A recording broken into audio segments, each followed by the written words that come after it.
Second. Thank you. You want to do it with them, sound check with them there? Is that good? 1, 2, 3, 4. Check 1, 2, 3, 4. All good? Good, thank you. All right, we'll be in just a couple minutes.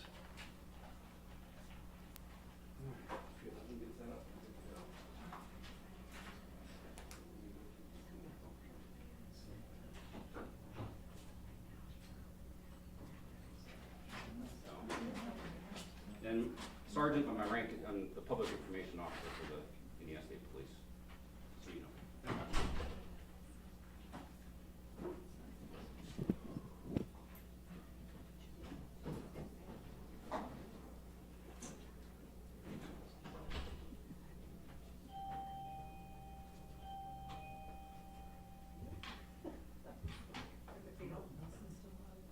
Yeah. Yeah. I ran into him recently. He's doing okay. Yeah. I think he finally retired from the hospital. Security or something? Yeah, I think he was a sort of system. Yeah.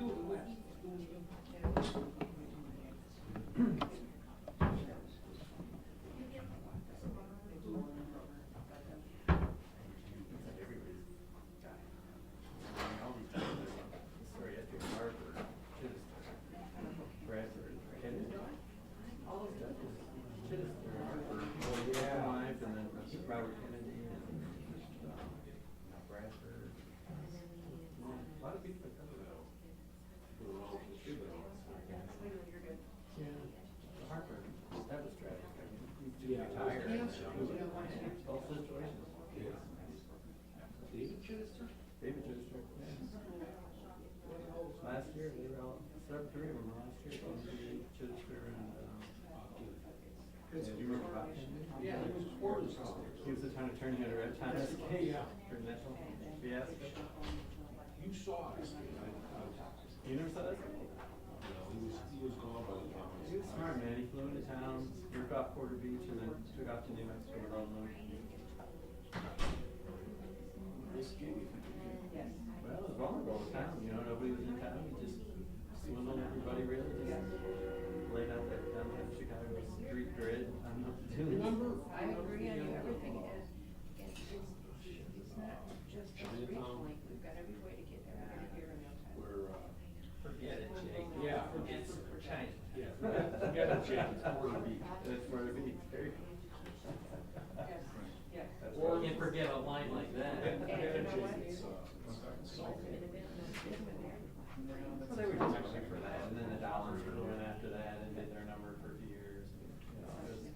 Dollars has been there for a long time.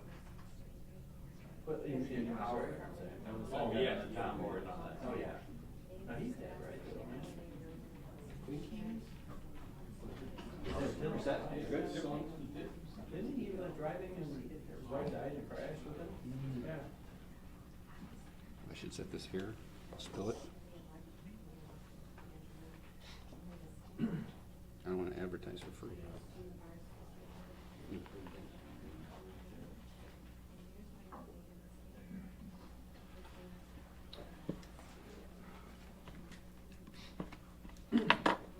All right, we'll be ready.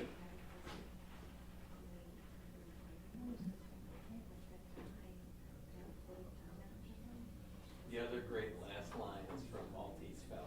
Oh, you know, I've never seen it.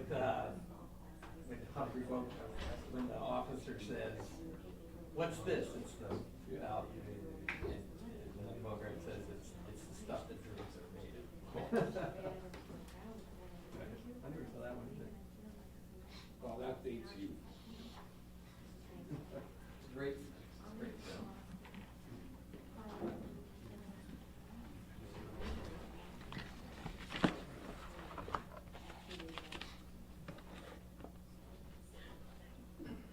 All right, good morning. My name is Sergeant Glenn Fifield, the Public Information Officer for the Indiana State Police Lowell Post.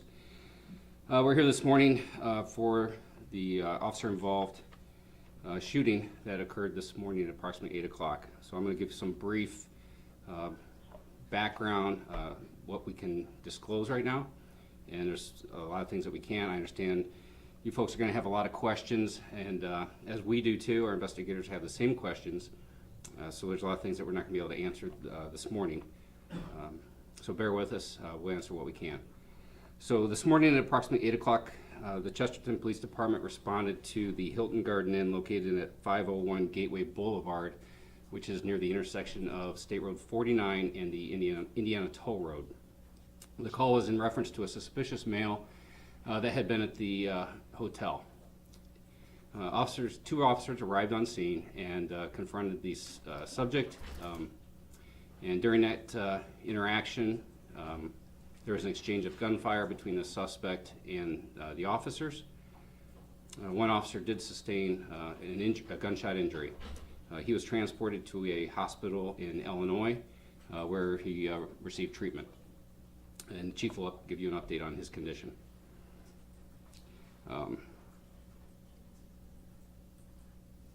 That's about all I can go into as far as that. We were requested by Chesterton Police Department to investigate it.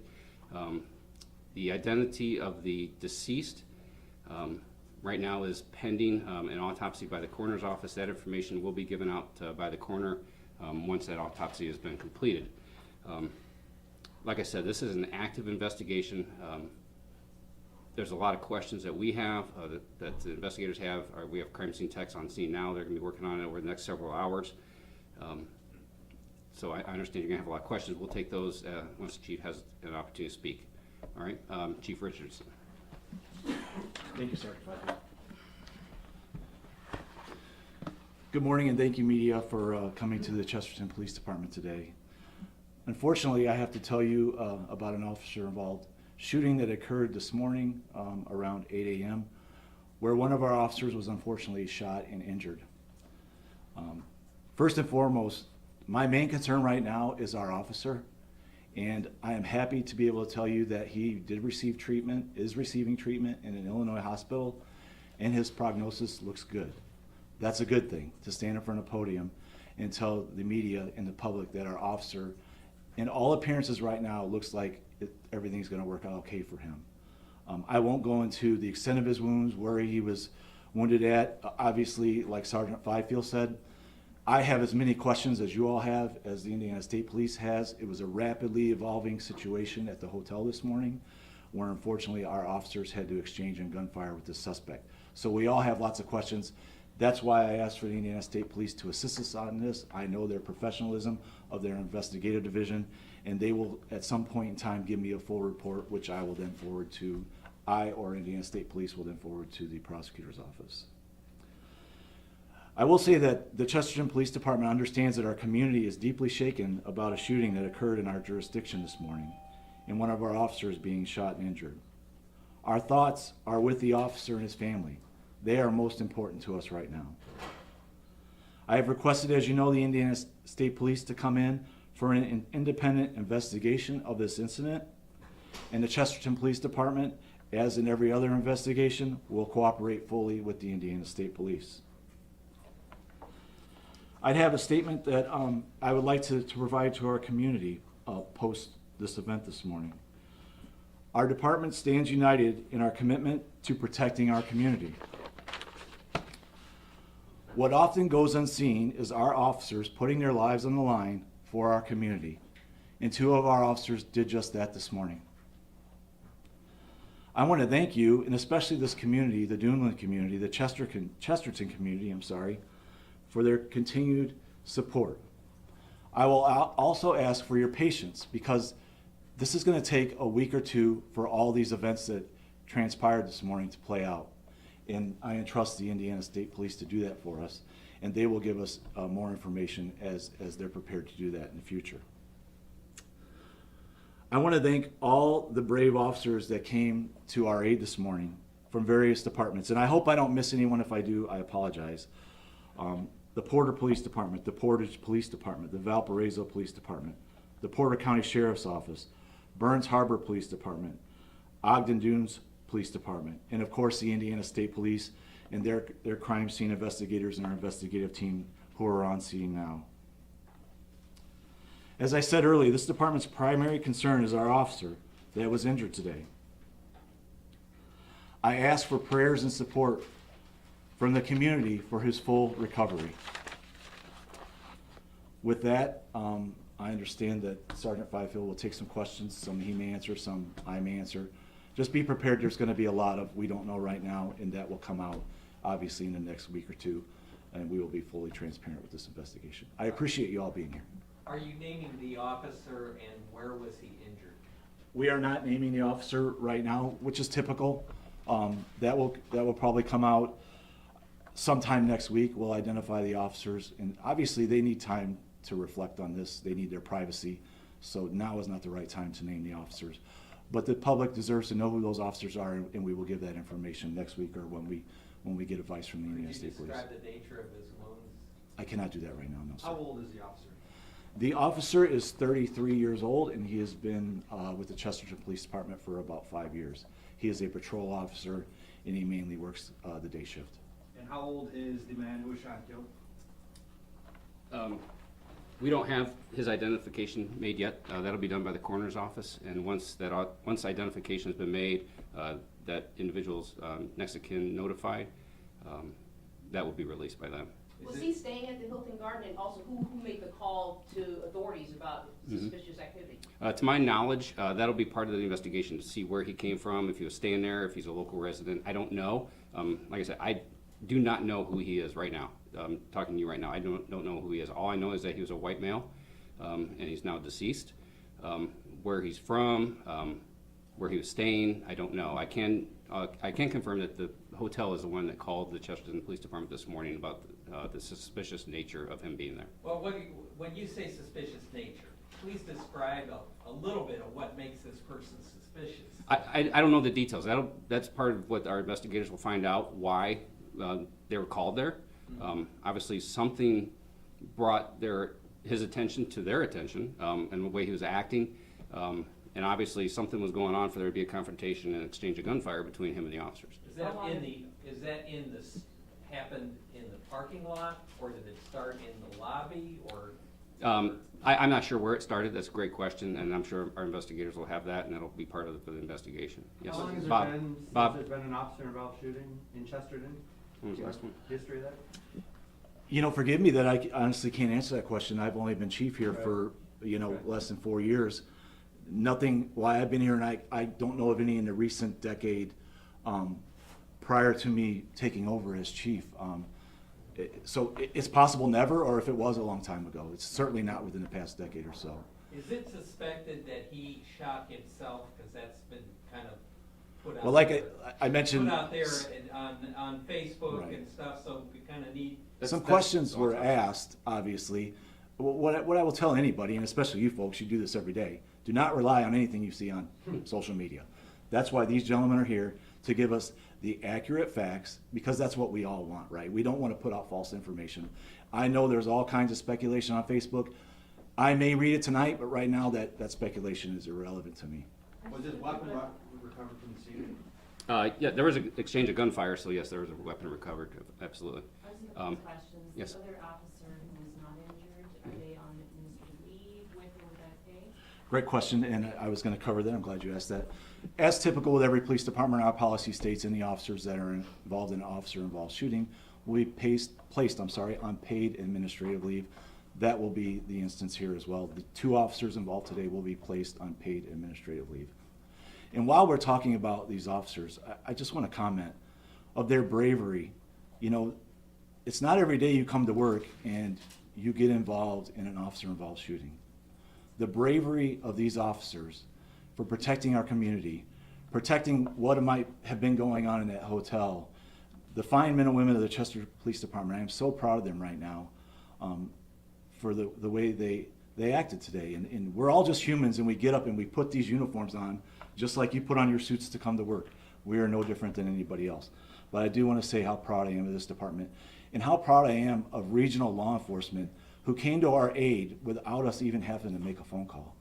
With the Indiana State Police calling me and saying, "Chief, we're on the way," because they already know I'm calling. I've worked with these gentlemen for almost 32 years. It's just phenomenal. So with that, I will refer to Sergeant Fifield. Any other Couple more questions you may questions. have? Have Right one here, more yes, yes, sir. question. Oh, Sorry. all right, let me go right here. Yeah, go ahead. Yes. Is it possible to say at this point, A, who fired first, and B, how many shots were fired? No, that's all part of the investigation. That would be, yeah, they'll determine that. And you can't answer the question about whether the guy shot himself or whether it was the shots fired by the officers? No, absolutely not. That'd be part of the autopsy. That's to determine how he died. Yes, your question. Okay, he asked the question. Okay. Yeah. You Perfect. guys are leading the investigation, right? Yes, sir. Yeah. The Indiana State Police Criminal Investigations Division at the Lowell Post, we'll be heading that up. There's no timetable on when it'll be complete. We won't interview the officers for several sleep cycles. That's just standard practice in officer-involved shootings. Once we're fact gatherers, information gatherers, so we're not going to, we don't determine, justified, not justified charges, whatever. We find the facts and we present that to the prosecutor's office to review, and the Porter County Prosecutor's Office will determine that. So the review process, takes some time, and obviously this is a large scene, so it's going to take some time to put all those facts together and get those reports generated for the prosecutor. How long do you expect officers to be on scene over there, and should we expect anything else from either department today? Yeah, so as soon as our CSI, our crime scene investigators, complete it, they'll clear that scene. To put a time frame on it, I can't. They don't rush, I can tell you that. So whatever time it takes to accurately and thoroughly complete that scene is what they're going to process. Is it the rate they're going to process it at? As far as any further updates, I don't plan on our department doing anything down the road. It would strictly come from the prosecutor's office after today. Now, Chief Richardson, I'm sure, will update you all on the identification, as he said he would, the identification of the officers once that's appropriate. But any further today, I don't anticipate anything. Nor do I. Yeah. They were male officers, is that correct, both of them? They were male officers. Both male. Mhm. And this guy, was he from outside of the area? We don't know. likely? Like I said, I don't know his Don't even identification. know I've said that several Don't even times. know that. We don't know. Or if he was checked in. No, I don't and, know. Or was just Yeah. hanging out outside in the lot, or? I don't know. That's part of the investigation. We interview a lot of witnesses to find out what's going on and why he was there. Just Yes. very quickly, you mentioned that the officer that's injured was taken to Illinois Hospital. Mhm. Can you confirm if it was Christ Hospital? I don't believe the chief wants to go into that just for his personal privacy reasons. Yeah. And then just as a follow-up, the other officer, I know you said that the injured officer has been with Chesterton for 5 years. The officer who's not injured, has he been with the department for a long time? Oh, that's a good question. Yeah, I did not look at his personnel file, forgive me, but he's been with the department at least 25 years, and maybe even a few more years than that. He's a veteran officer for certain, a very talented veteran officer. And you mentioned We'll Illinois. take 2 more questions and You mentioned Illinois Hospital, are they at Christ? We'd rather not disclose that publicly right now. Sorry, was that? he stepped out. We just answered that. Yeah, we're not gonna, first privacy reasons. You know, if I could ask for a favor, I know we had a wide open crime scene and I saw the helicopters above. If I could just ask that the media use some grace in whatever you choose to post with the story, because somewhere there's a family of the deceased out there, and obviously you are the professionals. I trust you to do a great job. You do a great job every day. But if we could consider some grace about what's posted. I know some media was out there maybe earlier than the rest of you that may have graphic photographs, and I'd rather not see them in a news story if possible. But again, I entrust you to do the job as professionally as you do every Yeah, day. you can't show Because, that. yeah, Thank you. well, some other folks do, and I know you guys are all professional, but other folks do, and I think he's asking that to the public that may have, that were driving by, or people at the gas station, to use some grace and empathy for the deceased. From like the Speedway and from likely probably from the monitoring cameras from Hilton or the. I'm sure they're gonna, that's what our crime scene people do, is they canvass an area and get evidence and video from anybody and everybody. Yeah, we don't limit our focus as to where we obtain evidence, okay? Thank you. That's it. All right, thank you very much.